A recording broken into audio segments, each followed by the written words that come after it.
Tahu nggak sih lo, hanya karena sebuah buah apel yang jatuh, beliau ini berhasil menemukan kunci yang membuat manusia bisa terbang ke bulan dan satelit.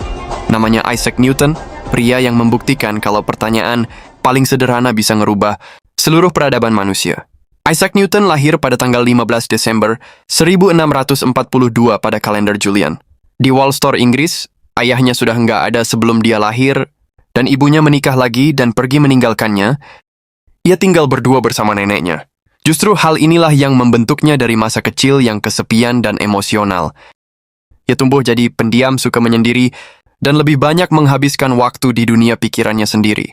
Saat waktu kecil Newton sebenarnya tidak terlihat jenius. Newton bahkan sempat terlihat nggak punya bakat sama sekali pas waktu sekolah.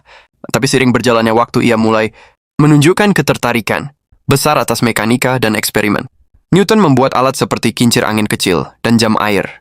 Dari sini mulai terlihat Newton mempunyai cara berpikir yang sangat detail dan teknis.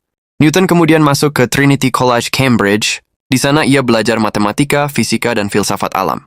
Newton banyak dipengaruhi oleh karya ilmuwan sebelumnya seperti Galileo dan Descartes, tapi ia nggak hanya mengikutinya. Ia mengembangkan pemikirannya sendiri. Pada tahun 1665 sampai 1666, wabah besar Great Plague membuat kampusnya ditutup. Newton lalu pulang ke desa dan menjalani masa isolasi.